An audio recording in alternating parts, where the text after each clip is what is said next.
नमस्कार, बहुत स्वागत है आपका सुप्रभात राजस्थान में। मैं हूं आपके साथ श्रुति श्रीवास्तव। गुड मॉर्निंग, नमस्कार। मैं हूं आपके साथ मनोराज सक्सेना। अगले आधे घंटे वो खबरें आपको बताने वाले हैं जो बनेंगी आज की सुर्खियां। तो चलिए शुरुआत करते हैं आज की महत्वपूर्ण खबर के साथ। जोधपुर से बड़ी खबर है, अनीता चौधरी हत्याकांड से जुड़ी बड़ी अपडेट आपको दे रहे हैं। मुख्य आरोपी गुलामुद्दीन को मुंबई लेकर पुलिस गई है। गुलामुद्दीन ने मुंबई में फरारी काटी थी और वहां जाकर अब तस्दीक कराई जाएगी। तो बड़ी खबर आपको बता रहे हैं जोधपुर से, अनीता चौधरी हत्याकांड से जुड़ी बड़ी अपडेट ये है कि मुख्य आरोपी गुलामुद्दीन को मुंबई लेकर गई है पुलिस।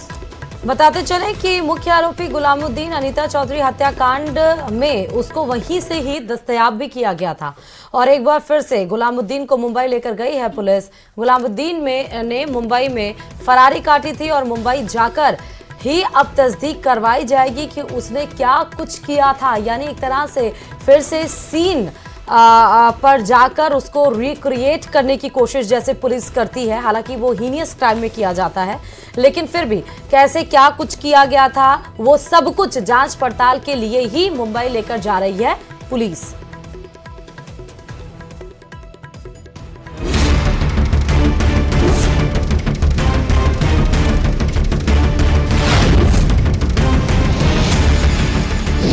अनीता मर्डर केस में उलझते पेच। 7 दिन की रिमांड पर आरोपी गुलामुद्दीन।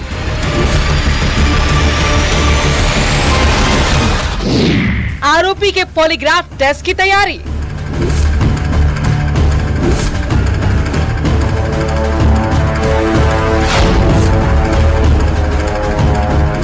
अनीता हत्याकांड की मुख्य आरोपी गुलामुद्दीन की कोर्ट में पेशी के बाद 7 दिन की पुलिस रिमांड पर भेज दिया गया है। साथ ही अब जोधपुर पुलिस उसके पॉलीग्राफ टेस्ट की तैयारी में है। इसके बाबत सीजीएम कोर्ट में अर्जी भी लगाई गई है। ऐसा माना जा रहा है कि गुलामुद्दीन पुलिस को गुमराह करने की कोशिश कर रहा है। वो बार बार अपने बयान बदल रहा है। इस बीच गुलामुद्दीन के वकील ने भी पुलिस पर गंभीर आरोप लगाए हैं। वकील का आरोप है कि पुलिस कस्टडी में गुलामुद्दीन के साथ 3rd डिग्री इस्तेमाल कर रही है। मैंने आज गुलामुद्दीन की तरफ से वकालतनामा पेश किया और कोर्ट ने हमें पॉलीग्राफी टेस्ट के लिए नोटिस दिया। उसके लिए मंडे को जवाब के लिए रखा है कि पॉलीग्राफी टेस्ट करवाया जाएगा या नहीं करवाया जाएगा। उसका हम जवाब पेश करेंगे, उसका विरोध करेंगे।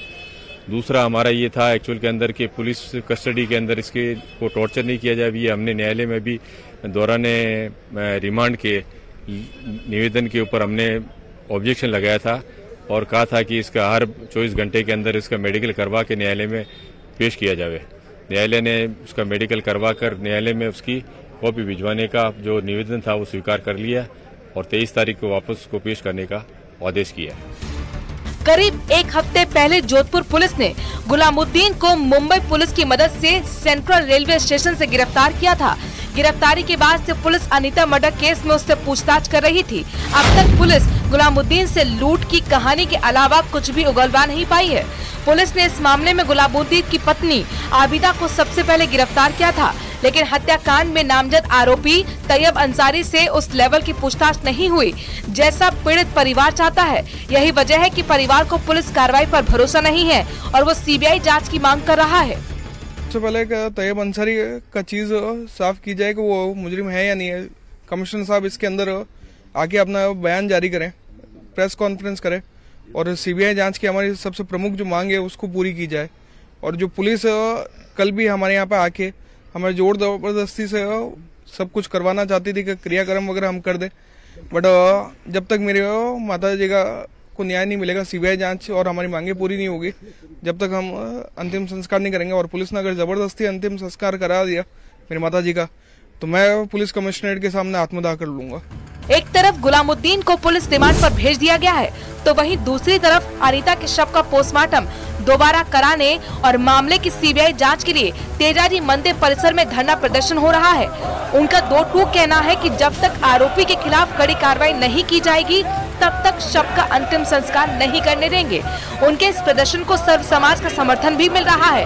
एक एक कर वक्त बीतता जा रहा है और अनीता हत्याकांड की पहेली सुलझने के बजाय उलझती जा रही है। अब देखना ये होगा कि क्या अनीता हत्याकांड की जांच सीबीआई को सौंपी जाएगी, क्या अनीता के शव का दोबारा पोस्टमार्टम होगा, क्या अनीता के शव के अंतिम संस्कार के लिए परिवार तैयार होगा? Bureau report, news 18 Rajasthan.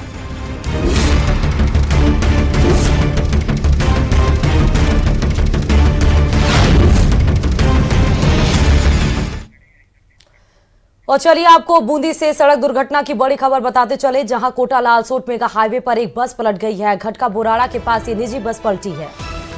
हादसे में 2 लोगों की मौत हुई है, 41 लोग घायल हुए हैं। देई खेड़ा थाना पुलिस मौके पर पहुंची, शवों को मोर्ची में रखवाया गया है, घायलों को कोटा पहुंचाया गया है। बूंदी से बड़ी खबर आपको बता रहे हैं, कोटा लालसोट मेगा हाईवे पर बस पलटने का मामला, जहां पर बताया जा रहा है कि बस जो है निजी बस है और 2 लोगों की इस हादसे में मौत तक हो गई है। 41 लोग इसमें घायल हुए हैं। तो ये प्राइवेट बस बताई जा रही है जो पलट गई है और बस में सवार यात्री जो घायल बताए जा रहे हैं उनकी संख्या 41 है। और ना सिर्फ 41 लोग घायल हुए हैं बल्कि ये सड़क दुर्घटना में जहां पर प्राइवेट बस पलटी है उसमें 2 लोगों की मौत भी हो गई। देई थाना जो पुलिस है वो मौके पर पहुंच चुकी है और शवों को मोर्चे में रखवाया गया है। और अब बड़ी खबर टोंक से है। यहां पर शनिवार को निर्दलीय प्रत्याशी नरेश मीणा को पुलिस कोतवाली लेकर पहुंची। नरेश को पुलिस जेल से प्रोडक्शन वारंट पर लेकर आई है। उनियारा सीओ रघुवीर सिंह भाटी नरेश मीणा से पूछताछ करेंगे। नरेश मीणा को 14 नवंबर को गिरफ्तार किया गया था। उन्होंने एरिया मजिस्ट्रेट को थप्पड़ जड़ा था। थप्पड़ कांड के बाद गांव में उपद्रव हुआ था। अब इस क्रम में आगे बढ़ते हुए सीओ रघुवीर सिंह भाटी से भी पूछताछ होगी। उनियारा जो सीओ थे उनसे भी पूछताछ की जाएगी। बताते चले कि 14 नवंबर को गिरफ्तारी हुई थी। उसके बाद 14 दिन की न्यायिक हिरासत के लिए भी नरेश मीणा को वीडियो कॉन्फ्रेंसिंग के जरिए वो कोर्ट में जुड़े थे और उनके बाद 14 दिन के लिए न्यायिक हिरासत में भी भेज दिया गया। और उस क्रम में आज प्रोडक्शन वारंट, जेल से प्रोडक्शन वारंट पर पुलिस लेके गई है और अब सीओ से सीधे पूछताछ भी की जाएगी कि उनकी भूमिका वहां पर क्या थी और इतना उपद्रव वहां पर कैसे मच गया था।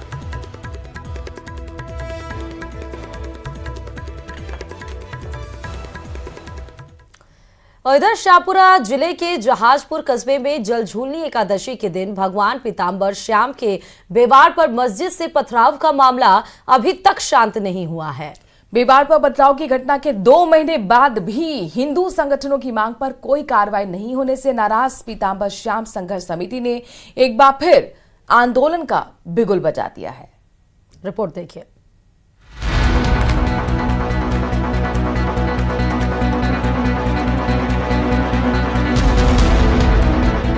शाहपुरा के जहाजपुर में तीसरे दिन भी विरोध प्रदर्शन जारी रहा। जहाजपुर तहसील के खजूरी, पंडेर, शक्करगढ़, रोपा समेत ग्रामीण इलाकों में बाजार पूरी तरह बंद रहे।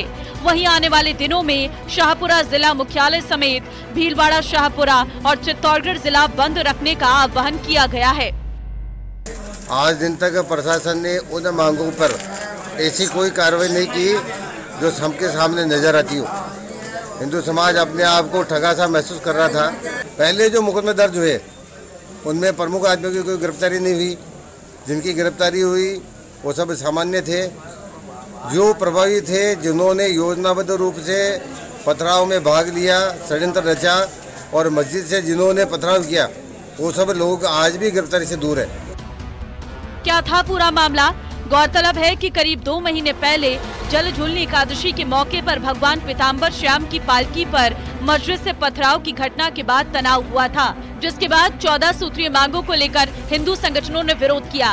पुलिस ने कार्रवाई करते हुए 17 लोगों को गिरफ्तार किया, लेकिन हिंदू संगठनों का आरोप है कि पुलिस ने मुख्य आरोपियों को गिरफ्तार करने के बजाय दूसरे लोगों को गिरफ्तार किया और अब तक 14 सूत्रीय मांग भी पूरी नहीं की गई है, जिसके बाद हिंदू संगठनों ने एक बार फिर आंदोलन की शुरुआत कर दी है। हालांकि पुलिस लोगों को बाजार बंद न करने की अपील कर रही है। कुछ लोगों द्वारा बाजार बंद करवाए जाने का मैसेज सोशल मीडिया पर प्रसारित किया जा रहा है। मैं पुलिस की तरफ से सभी व्यापारी भाइयों से अपील करता हूं, कृपया किसी के बहकावे में न आए एवं दबाव से अपनी दुकानें बंद न करें। जहाजपुर कस्बे में पीताम्बर श्याम संघर्ष समिति के जरिए एक बार फिर आंदोलन की शुरुआत कर दी गई है। 17 नवंबर को शाहपुरा जिला बंद रखने का आह्वान किया जाएगा।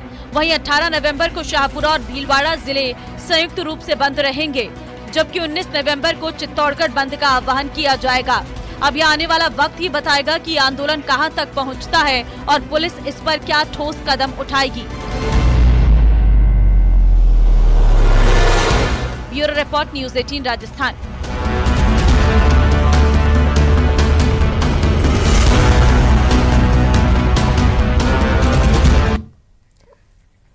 बटेंगे तो कटेंगे नारे पर प्रदेश की राजनीति गर्मा गई है। पूर्व मुख्यमंत्री अशोक गहलोत के बयान पर बीजेपी प्रदेश अध्यक्ष मदन राठौर ने पलटवार किया है और पलटवार करते हुए ये कहा कि आजादी से पहले भी कांग्रेस ने देश को बांटने का काम किया। प्रधानमंत्री मोदी ने 140 करोड़ जनता को अपना परिवार माना है। सुनिए जरा मदन राठौर ने क्या कुछ और कहा है। देखिए, आजादी से पहले भी बांटा था देश को कांग्रेस ने, और उसके बाद में भी जो बांटने का काम कर रहा है धार्मिक आधार पर, ये कांग्रेस कर रही है तुष्टीकरण को लेकर के। और हमारे देश के प्रधानमंत्री नरेंद्र भाई मोदी जी ने 140 करोड़ जनता को अपना परिवार माना है, और उन्होंने कहा है कि एक रहोगे तो सेफ रहोगे। तो अब इसमें कहाँ दिक्कत है, मुझे तो समझ में नहीं आता उन लोगों को क्यों ऐतराज है। दूसरी बात है कि बटोगे तो कटोगे, तो बटने का मतलब है कि क्यों बांटा जा रहा है। फूट रहेगी तो निश्चित रूप से हानि होनी है, इस बात को समझने की जरूरत है। अब कोई किस नज़र से देखता है, नजरिया सबका अलग अलग है, लेकिन हमारा बहुत क्लियर है, साफ है कि एक रहो, देश की एकता में ही हम सब सुदृढ़ रहेंगे, मजबूत रहेंगे और सुरक्षित रहेंगे। ये बात तो बिल्कुल ठीक है, एक रहोगे तो सेफ रहोगे। और चलिए आपको इस बीच बड़ी खबर मुंबई से बताते चले। मुख्यमंत्री भजनलाल शर्मा का महाराष्ट्र दौरा है। विधानसभा चुनाव को लेकर चुनाव प्रचार प्रसार में बेहद व्यस्त नजर आएंगे सीएम, और 2 दिन का ये दौरा रहेगा। मुख्यमंत्री भजनलाल शर्मा प्रवासी राजस्थानियों से मिलेंगे। आज भी 1-to-1 मुलाकात और चुनाव प्रचार में व्यस्त रहेंगे। कल भी आपको बता दें कि मुंबई में चुनाव प्रचार करते हुए नजर आ रहे थे। बीजेपी के पक्ष में माहौल बनाते हुए लगातार डबल इंजन सरकार की उपलब्धियों को गिनाते हुए मुख्यमंत्री भजनलाल शर्मा एक बार फिर बीजेपी प्रत्याशियों के लिए रैली करते हुए नजर आने वाले हैं। उन्होंने साफ तौर पर कहा कि एक राजस्थानी 1000 के बराबर है। ऐसे में जाहिर तौर पर आज देखना होगा किन महत्वपूर्ण बातों के जरिए बीजेपी के पक्ष में माहौल बनाने की कोशिश मुख्यमंत्री की आज रहने वाली है। क्योंकि इसके पहले जहां जहां भी गए, चाहे हरियाणा और जम्मू कश्मीर, वहां पर देखिए बीजेपी का बेहद प्रदर्शन। हरियाणा में तो सरकार बनाई, 20 नवंबर को 228 सीटों पर मुंबई में विधानसभा चुनाव है। प्रदेश के अलग अलग इलाकों में पैंथर के मूवमेंट की घटनाएं अक्सर होती हैं, लेकिन जयपुर और सिरोही से 2 ऐसी तस्वीरें सामने आई हैं जहां पैंथर और डॉग के बीच जमकर संघर्ष हुआ।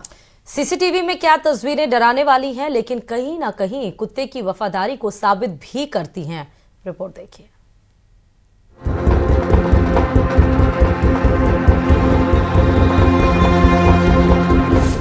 पैंथर का कुत्ते पर हमला, कुत्ते पर पीछे से हमला, दोनों होते रहे गुत्थम गुत्था। दुम दबाकर भागा पैंथर, दबे पांव आया पैंथर। पिटबुल पर पैंथर का हमला, दुम दबाकर भागा पैंथर। पालतू कुत्तों पर पैंथर के हमले की ये 2 तस्वीरें जयपुर और सिरोही से आई हैं। सीसीटीवी में कैद ये तस्वीरें रोंगटे खड़े करने वाली हैं। सबसे पहले सिरोही जिले के माउंट आबू से आई इस तस्वीर को देखिए, जहां शुक्रवार सुबह एक तेंदुआ पेइंग गेस्ट हाउस के बगीचे तक पहुंच जाता है और यहां घूम रहे काले रंग के पालतू कुत्ते पर पीछे से हमला कर देता है। पेट डॉग कुछ समझ पाता उससे पहले ही पैंथर ने उसे जकड़ लिया। काफी देर तक दोनों के बीच गुत्थम गुत्था होती रही। पालतू कुत्ते ने भी हार नहीं मानी और पैंथर दुम दबाकर भाग खड़ा हुआ। जख्मी हालत में भी पालतू उसका पीछा करता दिखा। काफी देर बाद गेस्ट हाउस की मालकिन बाहर निकलती है और पालतू कुत्ते को अंदर ले जाती है। अब रात के अंधेरे में रिकॉर्ड हुए इस सीसीटीवी फुटेज को देखिए। ये तस्वीरें मारबाग इलाके के भैरू जी मंदिर परिसर की हैं। आप देख सकते हैं कि कैसे एक पैंथर मंदिर परिसर में घुस जाता है और धीरे धीरे आगे बढ़ता है और इसी बीच वहां मौजूद डॉग पर हमला करता है। दोनों के बीच जमकर फाइट हुई, लेकिन पिटबुल पैंथर पर भारी दिखा। आखिर में जान बचाकर पैंथर वापस जंगल की तरफ भाग गया। Bureau report, news 18 Rajasthan. और इधर चलिए आपको खबर कोटा से बताते चले। कोटा का चंबल रिवर फ्रंट पर्यटकों की पहली पसंद बनता जा रहा। राजस्थान की कला, संस्कृति और विरासत को सहेजे हुए है। चंबल रिवर फ्रंट अब डेस्टिनेशन वेडिंग और प्री वेड शूट के लिए भी लोगों को आकर्षित कर रहा है। आलम यह है कि जो यहाँ एक बार आता है वो दोबारा आने का मन बनाकर जरूर जाता है। रिपोर्ट देखिए।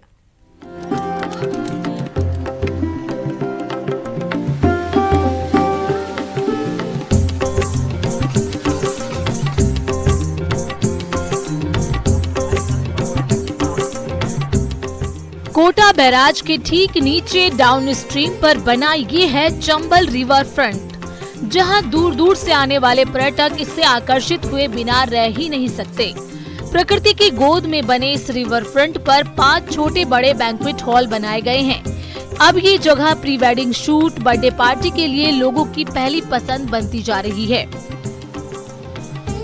राजस्थान की कला, संस्कृति और साहित्य के साथ दुनिया की कुछ खास नायाब चीजों का दर्शन करवाने वाला विश्व स्तरीय चंबल रिवर फ्रंट अब प्री वेडिंग शूट के साथ डेस्टिनेशन मैरिज का भी एक बड़ा सेंटर पॉइंट बनकर के उभरता हुआ नजर आ रहा है। बर्थडे पार्टी से लेकर शादी समारोह के लिए चंबल रिवर फ्रंट पर 5 छोटे बड़े बैंक्वेट हॉल बनाए गए हैं, जिनमें 50 लोगों से लेकर 3000 तक लोग आ सकते हैं। इस सीजन में चंबल रिवर फ्रंट पर 75 प्री वेडिंग शूट हो चुके हैं। रिवर फ्रंट के ईस्ट में विश्व मैत्री घाट और उत्सव घाट पर 2 बैंक्वेट हॉल बनाए गए हैं। यहाँ पर 2 एयर कंडीशनर लॉज भी हैं, एक गणेश पोल और दूसरा सिंह घाट पर। साफ सफाई की एक हाइजीनिक एटमॉस्फेयर बहुत बढ़िया, मजा आ गया एकदम। महाराजा स्टाइल है पूरा एकदम, मैं राजा स्टाइल भी नहीं, महाराजा स्टाइल इन्होंने अरेंजमेंट किया। वेडिंग सिर्फ गोवा में, पुणे में या लोनावला में यही साइड हो सकती है, पर कोटा में भी ऐसे हो सकती है, वो नहीं सोचा था। तो मैं बहुत ज़्यादा ग्रेटफुल हूँ कि मैं इस मैरिज में आई हूँ। देश भर से आ रहे मेहमानों को ये जगह काफी पसंद आ रही है। कोटा विकास प्राधिकरण को केवल यहाँ आने वाले सैलानियों से ही मासिक रूप से 1 से 1.25 करोड़ रुपए की आय हो रही थी, लेकिन अब प्राधिकरण को वेडिंग डेस्टिनेशन लोकेशन को रेंट आउट करने से भी आमदनी होगी। इसके साथ ही नदी किनारे हेरिटेज लुक में बना रिवर फ्रंट का वेडिंग डेस्टिनेशन लुक भी सामने आ गया है। All over I think India base के हिसाब से भी ये काफ़ी फर्स्ट रहेगा, ये जो रिवर फ्रंट है, और कहीं पे मैंने देखा नहीं है। और काफ़ी स्ट्रक्चर्स और बहुत बारीकी से उनको डिज़ाइन किया गया है, और एवरी स्टेट को लाइक चाइना एंड ऑल, ये भी मुझे काफ़ी अलग लगा। बहुत ही अच्छा लगा यहाँ आके। एक्चुअली पूरा ऐसा लग रहा था कि फॉरेन जैसा ही पूरा हमारे इंडिया में भी इतना अच्छा बना हुआ है, तो उसको देख के बहुत अच्छा लगा। और वेडिंग भी हम कल से अटेंड करें, जैसे आज भी सारे फंक्शंस अटेंड किए, तो बहुत ही अच्छा था, एक्सपीरियंस भी बहुत ही अच्छा था।